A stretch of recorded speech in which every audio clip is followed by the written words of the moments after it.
Hi friends, అవాజు ఈరోజు మనం ఈ వీడియోలో మహబూబ్నగర్ జిల్లా కేంద్రానికి 30 కిలోమీటర్ డిస్టెన్స్లో ఉన్న కందూరు గ్రామంలో ప్రస్తుతం మనం ఉన్నాము.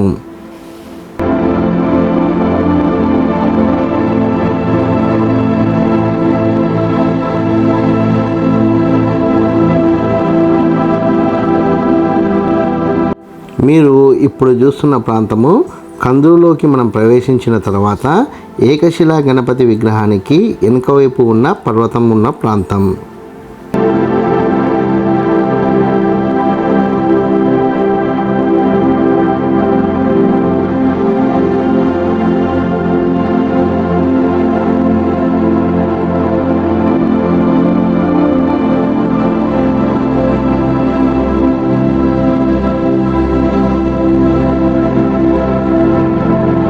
ఈ పర్వత ప్రాంతాన్ని మనం పరిశీలిస్తే కందూరు రాజ్యానికి సంబంధించిన రాతి గోడ నిర్మాణం ఇప్పటికీ మనకు కనబడుతుంది.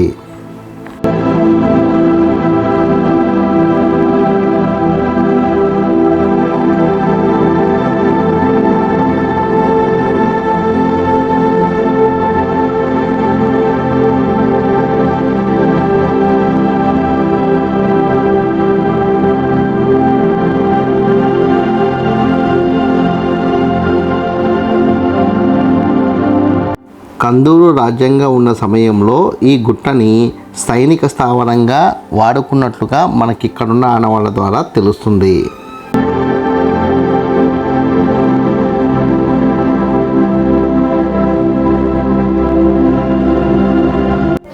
శత్రురాజ్యానికి చెందిన సైనికులు ఎవరైనా కందూరు రాజ్యంపైకి దండెత్తడానికి వస్తే ఇక్కడ ఉన్న ఈ కొండ పైభాగం నుండి ఇక్కడ ఉన్న కందూరు సైనికులు అటాక్ చేసేవారని ఇక్కడ ఉన్న స్థానికులు చెప్తున్నారు.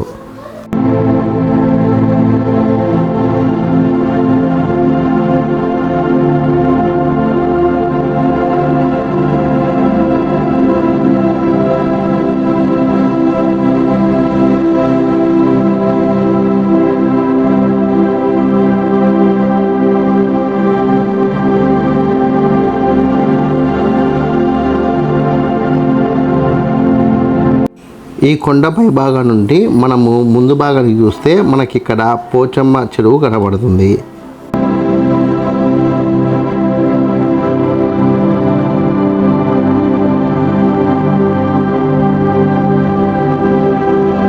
పోచమ్మ చెరువు కట్టకు కింది భాగంలో ఉన్న పచ్చని పంట పొలాలు కూడా ఇక్కడ మనకు చాలా బాగా కనబడుతున్నాయి.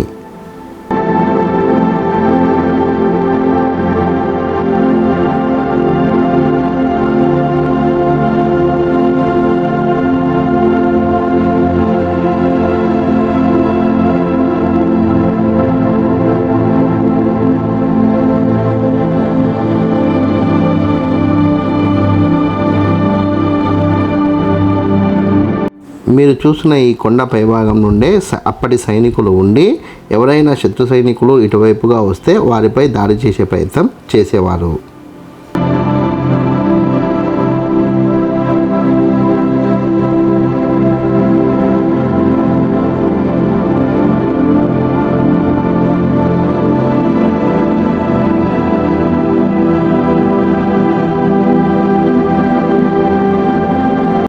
ఈ కొండ పైభాగం నుంచి మనం కింది వైపు చూస్తే మనకు చుట్టూ ఉన్న ప్రాంతం చాలా బాగా కనబడుతుంది.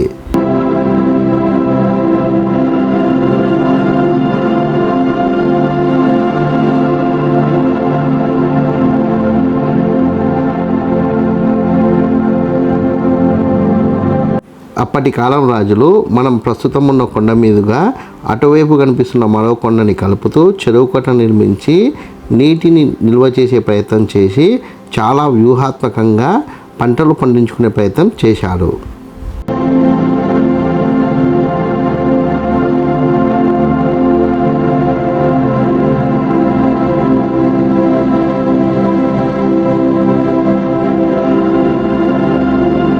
అప్పటి రాజుల కాలంలో నిర్మించిన నిర్మాణాలు ఇప్పటికీ ఉపయోగపడడం నిజంగా చాలా ఆశ్చర్యాన్ని కలిగించే అంశం.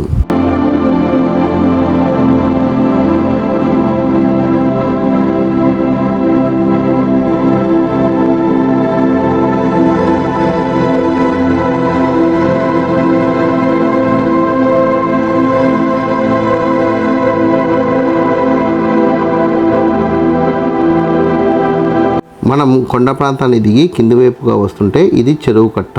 ఈ చెరువు కట్ట మీద మీరు చూస్తున్న ఆలయము పోచమ్మ ఆలయం.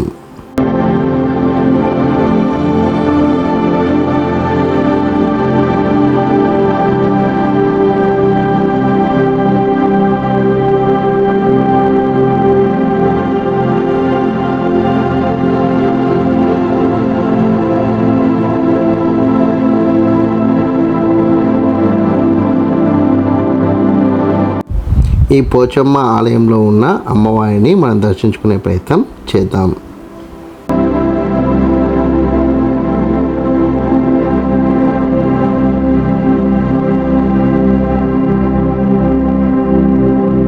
ఈ పోచమ్మ ఆలయంలో లోపలి భాగంలో ఉన్న దేవతామూర్తి ప్రస్తుతం పూజలు అందుకుంటున్న దేవతామూర్తి.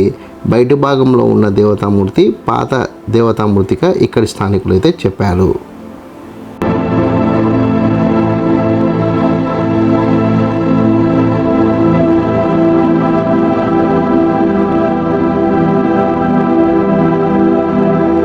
ఈ ఆలయ ప్రాంగణాన్ని పరిశీలిస్తే నూతనంగా నిర్మించినట్లుగా మనకైతే చాలా స్పష్టంగా అర్థమవుతుంది.